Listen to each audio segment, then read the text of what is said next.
घरमा आएको छु। यो चाहिँ मेरो माइतको चाहिँ के भन्छ बोजूहरूको गाउँ के भन्छ होइन बोजूको गाउँलाई के म चाहिँ माउला गाउँमा आइरहेको छु। यो चाहिँ मेरो मामहरूको घर हो। यहाँ चाहिँ मेरो मेरो माइजू इबी बोजूहरू दुईजना हामी चाहिँ बसेर मकै खाँदैछौँ अहिले चाहिँ। सानो बहिनी पनि छ यहाँ मकै खाँदैछ। देखाइदिऊ। हेलो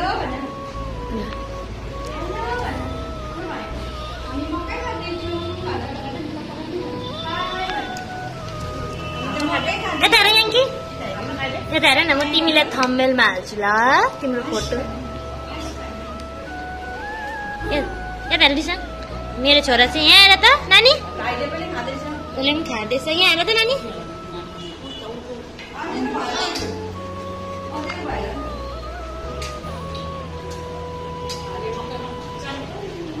आज चाहिँ सन्डे यहाँ चाहिँ हाट लाग्छ कि अन्त हाट यस्तो छ यहाँ चाहिँ होइन।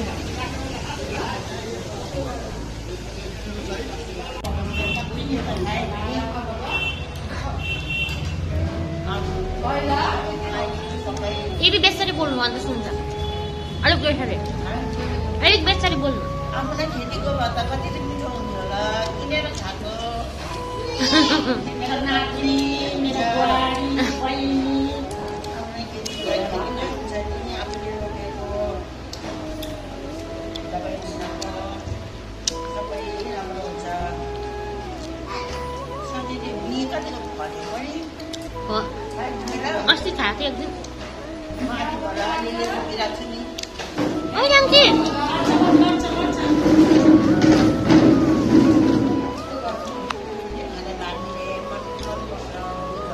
एक दिन ढेँडो बनाएर खुवाउनु न हामीलाई।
लाइट खोइ आएको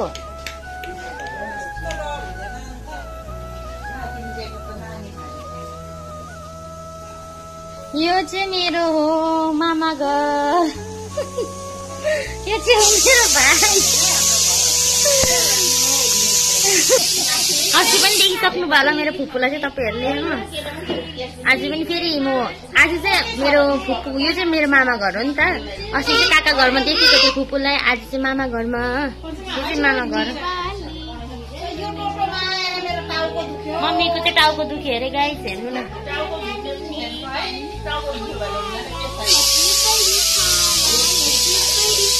अब हामी चाहिँ यहाँ यो थुक्पा खाने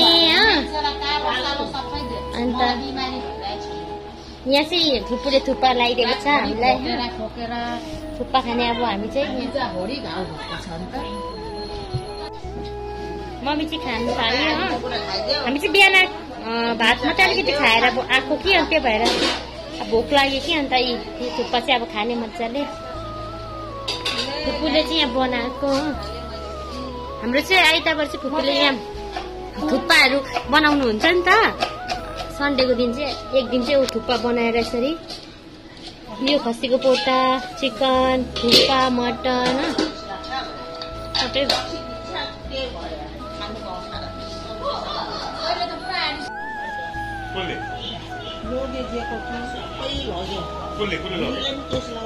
बडीको जेठी दिदी हो अन्त यहाँ चाहिँ मिङसाङ दिदीको अर्को दिदीको छोरी यहाँ तल चाहिँ ऊ सुतिरहेछ मेरो दिदीको छोरी चाहिँ भुइँमा हो यसरी हामी चाहिँ सबै भेला भयो भने चाहिँ यहाँ रमाइलो हुन्छ हाम्रो मामहरूकोमा हाम्रो मामको चाहिँ 5वटा छोरी 1जना छोरा हो नि त अन्त यहाँ मम्मी हाम्रो मम्मी त माइली हो अन्त यहाँ बडी चाहिँ खस्नु भयो जेठी चाहिँ बडी हुनुहुन्थ्यो अन्त यहाँ बडीको चाहिँ जेठी छोरी अन्त हामी सबै नाता नातिनी भयो भने चाहिँ यहाँ भेला भयो भने चाहिँ रमाइलो हुन्छ सबै छामाहरू आउँदा दसैँमा